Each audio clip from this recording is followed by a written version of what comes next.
Bonjour à tous, donc Gilles, agriculteur du Loiret. Aujourd'hui il fait beau, on est le 29 août, il fait super chaud. Et ben on va se faire une petite balade en quad. On va aller voir tous les champs, toutes les cultures. Et vous allez voir que sur mon exploitation, c'est un peu spécial cette année, puisque sur 250 hectares, j'ai seulement 15 hectares où il n'y a rien. Tout le reste, il y a quelque chose, on va aller voir quoi. Puisque je suis en agriculture de conservation des sols, l'objectif c'est de ne pas laisser les sols nus.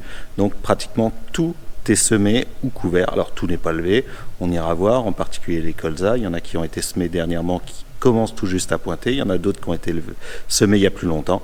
Et ben on va aller voir tout ça. On prend le quad, comme ça on va pouvoir se balader un petit peu dans les champs et voir un petit peu tout.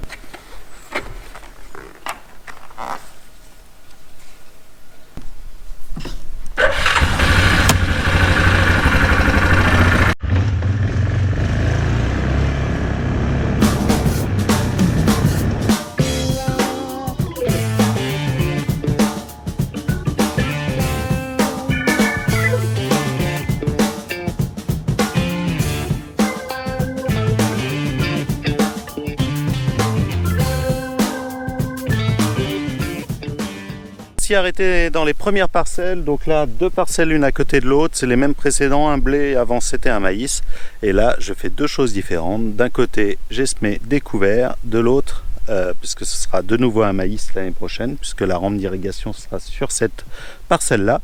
Donc là j'ai semé des couverts, et là ici de ce côté là j'ai semé un colza.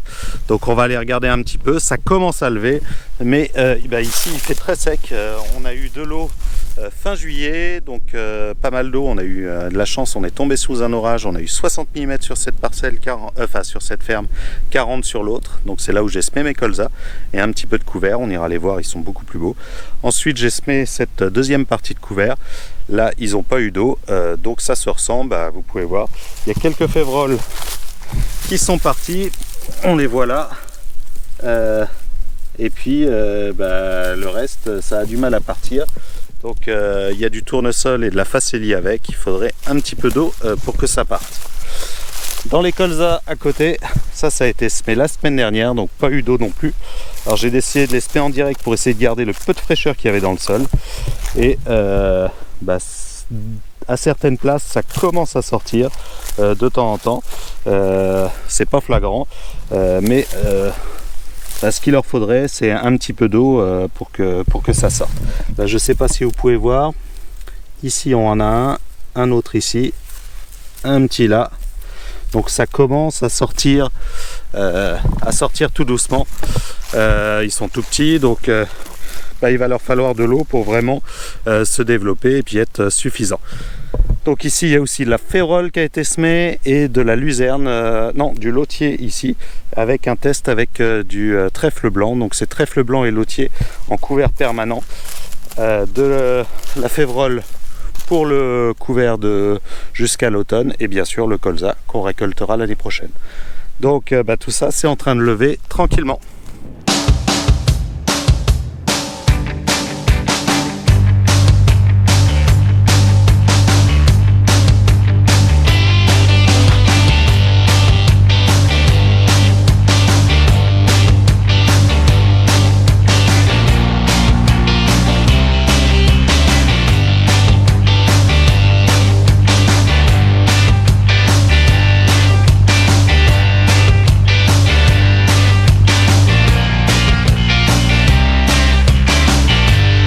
Alors autre parcelle, du maïs. Là c'est une parcelle qui a été en partie irriguée, d'autres parties non irriguées, et qui a été peu irriguée, puisque là la rampe malheureusement j'ai plus d'eau, elle s'est arrêtée. Donc je suis sur une réserve qu'on a faite. Donc on prend de l'eau l'hiver pour la mettre sur le maïs. Une fois qu'il n'y a plus d'eau, il n'y a plus d'eau. Donc voilà un petit peu où en sont les maïs.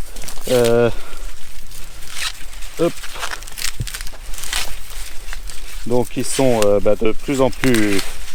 Ils commencent à sécher, on le voit, ils ont bien une couleur bien jaune. Hop. Donc voilà par exemple un épi, là c'est plutôt dans la partie un petit peu irriguée. On va l'ouvrir.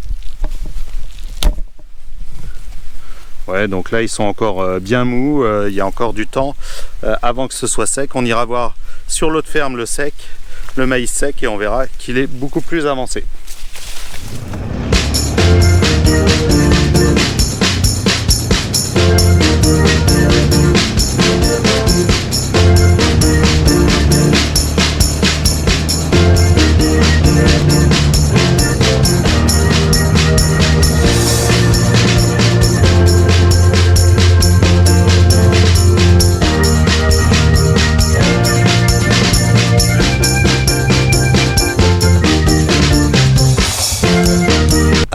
voici dans un autre maïs, donc l'autre maïs irrigué, celui-là il a été beaucoup plus irrigué que l'autre puisqu'on a commencé par celui-là, il est irrigué à l'enrouleur, dans l'autre la rampe n'était pas encore prête, donc il est un petit peu plus beau, plutôt plus développé.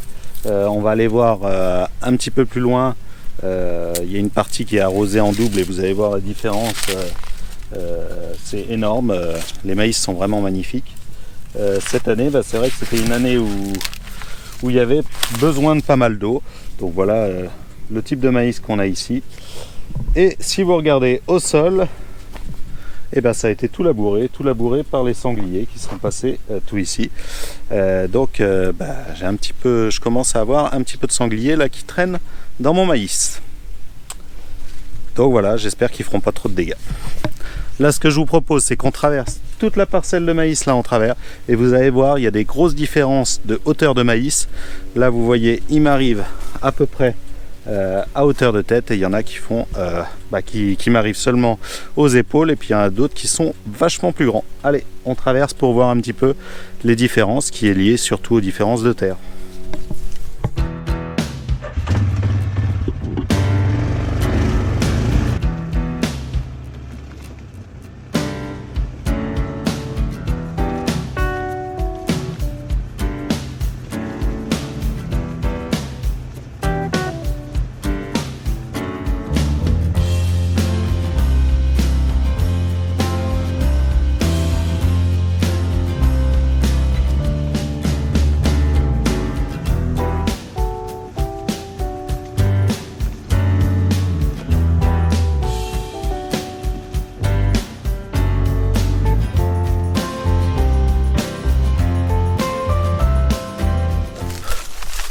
Donc nous voici dans une autre partie de la parcelle, dans la deuxième parcelle de maïs. Et vous voyez que là, ils sont absolument énormes. Là, on est sur un double d'irrigation, donc ils ont eu pas mal d'eau. Et puis, ça fait vraiment des beaux pépères. Donc on a réussi à suivre au niveau de l'eau. Et puis, ça fait des magnifiques maïs. Donc on verra ce que ça donnera au bout, mais là je pense qu'on est sur une zone qui fera partie des meilleures de la parcelle, comme vous avez pu voir là dans le passage, parce que là on est en train de passer dans un passage d'enrouleur d'un bout à l'autre. Il y a des zones un peu plus petites, là on est dans une très bonne zone, voilà. Et maintenant on va voir une autre parcelle.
Parcelle que je voulais montrer, la dernière qu'on va regarder sur cette ferme, les autres on ira sur l'autre ferme. Donc c'est une parcelle où j'ai travaillé avec un outil que vous avez encore jamais vu sur ma ferme, que je vous ai jamais montré en vidéo. C'est un décompacteur. Donc, cette année j'ai essayé un décompacteur, je vous referai une autre vidéo bientôt dans un autre champ que je dois décompacter avec ce matériel là pour vous expliquer un peu comment est-ce qu'il fonctionne. Donc c'est un essai, l'objectif c'était de travailler en profondeur le sol. Donc c'est ce que j'ai fait ici. J'ai laissé des bandes où j'ai pas travaillé, où j'ai semé en direct. Donc pour pouvoir comparer un petit peu est-ce que ça apporte vraiment quelque chose, parce que bien évidemment du travail du sol comme ça veut dire des heures de tracteur, ça veut dire du fuel, ça veut dire du matériel, et nous avec les cailloux on use quand même pas mal. Donc c'est pour essayer de comparer un peu les deux techniques. Est-ce que travailler le sol avec un coup de décompacteur, avec un raffinage après, va donner de meilleurs résultats en termes de rendement que le non-travail du sol, et ça sur plusieurs années, voir quels vont être les effets bénéfiques de ce travail du sol ou pas. Donc l'objectif, une bande travaillée, une bande pas travaillée, une bande travaillée, une bande pas travaillée, et on va essayer de suivre tout ça. Alors vous êtes beaucoup à chaque fois à me poser des questions sur le suivi justement de tous ces tests que je peux faire sur ma ferme. Et bien ce que je vous propose, et ça c'est vraiment la nouveauté, c'est que j'ai démarré une nouvelle chaîne secondaire qui s'appelle Gilles VK en direct, parce que ça va être une chaîne où je vais vous expliquer en direct ce qui se passe sur mes champs. Ce ne sera pas des vidéos longues travaillées comme celle-ci avec du montage, simplement des petites vidéos courtes sans montage, pour vraiment vous remontrer où est-ce que j'en suis, ce que je fais, les résultats de telle ou telle chose. Donc si ça vous intéresse d'aller plus loin que les vidéos actuelles que vous voyez, vous allez vous abonner à cette chaîne Gilles VK en direct pour pouvoir avoir des infos en plus et puis aller un petit peu plus dans le détail. Allez, on y va, on repart, là on file sur l'autre ferme, voir un petit peu ce que ça donne, les cultures et les couverts sur l'autre ferme.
Donc nous voici sur la seconde ferme. Ça c'est un champ qui était en blé l'année dernière.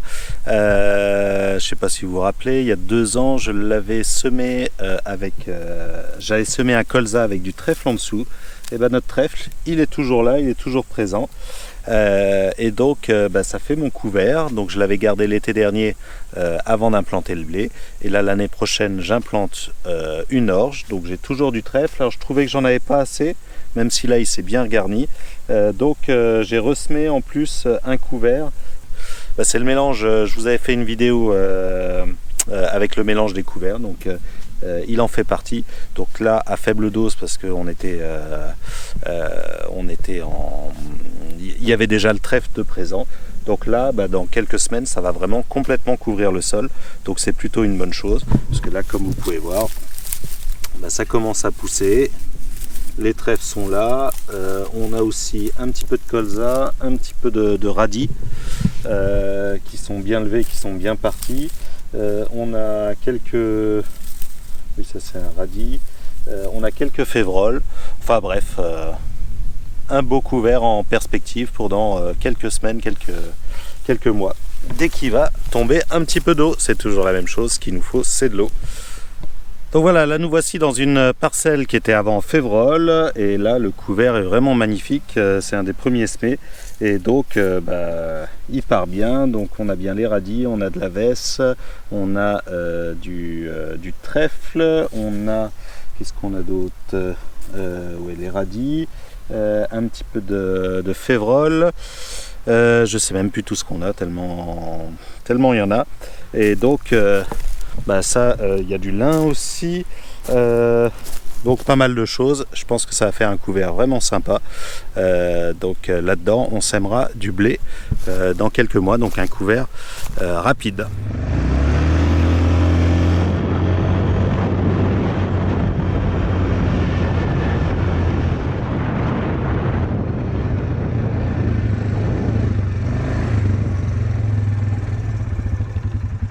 Autre maïs, comme vous l'avez deviné, c'est un maïs sec, donc qui n'a pas été irrigué, et avec un indice beaucoup plus faible, c'est le maïs SEM Expert Dry. Vous voyez, ça avance vite, et là si on regarde,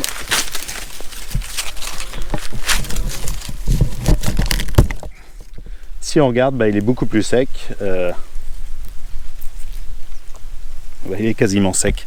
Donc il y a certaines parties du maïs qui vont être sèches, donc pas de frais de séchage, rien du tout. Ça va être à récolter fin septembre, sec, comme ça on pourra faire un blé en très bonne condition derrière, donc parfait. Ça avance plutôt bien. Il sera bien sûr bien moins bon que le maïs irrigué, mais il y aura quand même du maïs, donc c'est le principal.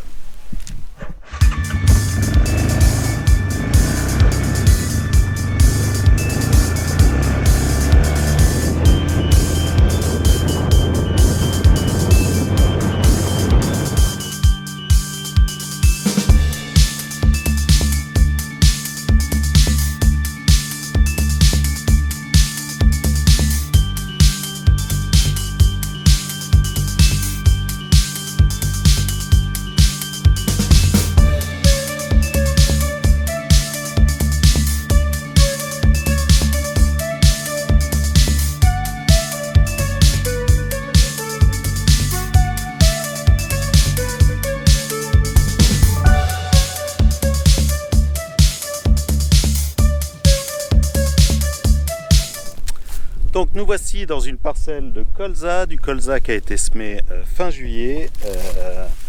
Vous pouvez revoir la vidéo ici, vous m'aviez demandé pas mal où est-ce qu'il en était. Il avance tranquillement. Donc on retrouve bien notre colza, donc c'est cette partie-là. Il a les deux cotylédones, deux feuilles, il est en train de faire les deux autres feuilles, donc il est bien parti. On a de la févrole, donc c'est cette partie-là. Alors on voit qu'elle souffre un petit peu du chaud et de la sécheresse, parce qu'elle commence à avoir quelques taches marron. Et on a de la... comment ça s'appelle, de la luzerne, donc qui a aussi été implantée. L'objectif c'est qu'elle soit là l'année prochaine. Donc je suis plutôt content de cette parcelle là, même si à certaines places je trouve qu'on est un peu juste en colza. Alors j'ai eu, je pense, des semences, c'était des semences de ferme d'il y a un peu plus d'un an. Et donc je pense que le pourboire germinatif était pas si bon que ça. J'aurais dû semer un peu plus fort.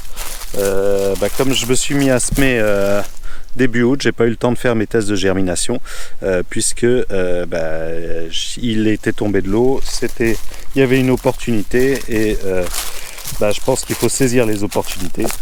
Donc dans les comptages, on est en moyenne à 25-30 pieds au mètre carré, mais avec des zones à 15-20 pieds. Il y en a partout, donc pour moi je vais pas sursemer, je vais laisser comme ça. Donc voilà pour ce colza. Pour l'instant il n'a pas eu de désherbage. J'ai quand même des repousses d'orge dedans, donc j'aurai sûrement quelque chose à faire. Et j'ai aussi ces mauvaises herbes là qui poussent. C'est pas un souci puisque c'est des mauvaises herbes qui gèlent. Donc pour l'instant pas de gros soucis de désherbage, mais dès que l'humidité va revenir, on va pouvoir refaire un petit peu.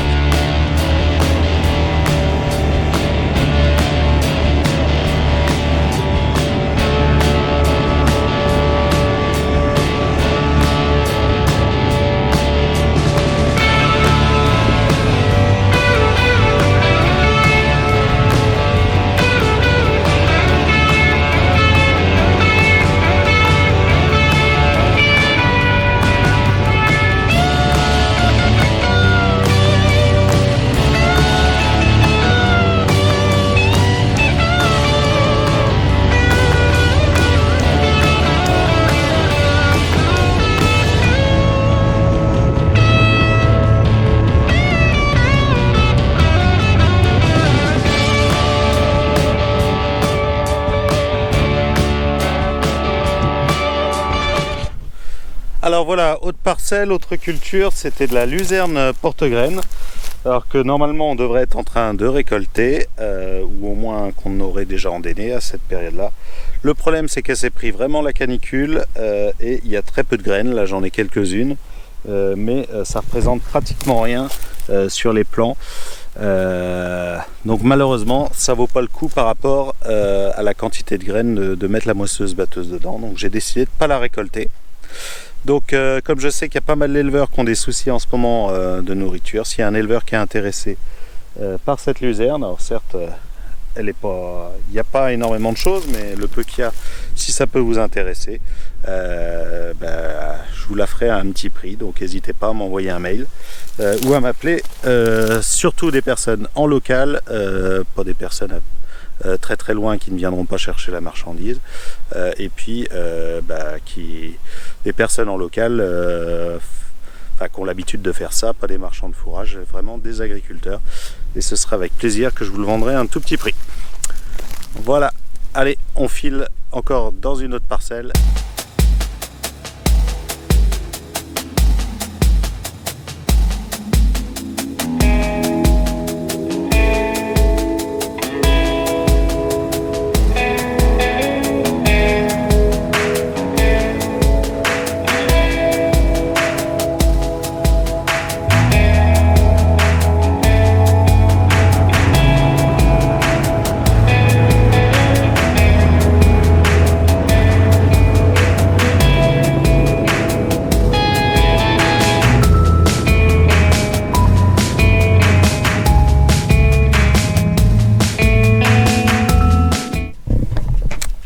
Alors dernière chose que je voulais vous montrer, c'est le séchoir à oignons, puisque ça sèche plutôt bien. Donc hop, voilà les oignons, si vous entendez ils commencent à craquer, donc c'est plutôt bien. Et si on regarde les têtes d'oignons, elles commencent à bien s'ouvrir et donc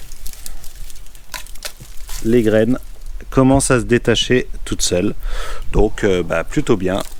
Allez, là il est quasiment midi, il n'y a plus d'hygrométrie, on va mettre les ventilateurs en route parce que il faut que ça sèche. Donc voilà pour cette vidéo, j'espère qu'elle vous a plu. On a pu faire le tour de toute l'exploitation. Donc vous voyez aujourd'hui sur mon exploitation, pratiquement toutes les terres sont couvertes à 90%. Il y a 10% de terres que je vais retravailler un petit peu pour diverses raisons, pour des essais, pour les oignons. Voilà. Et c'est ce 10%, faut que je m'en occupe, enfin même moins de 10% puisqu'on n'est qu'à 15 hectares. Donc voilà, autre petite chose, vous êtes beaucoup à m'avoir demandé où est-ce qu'on pouvait avoir ces lunettes. C'est tout simple, si vous me croisez sur une manifestation à Innovagri ou à Terre en Fait, n'hésitez pas à me les demander. Si vous arrivez à donner le nom de ma chaîne secondaire, je vous en offrirai une paire. Alors c'est simple, c'est Gilles VK en direct. Voilà, et puis allez vous abonner à la nouvelle chaîne. Allez, à bientôt.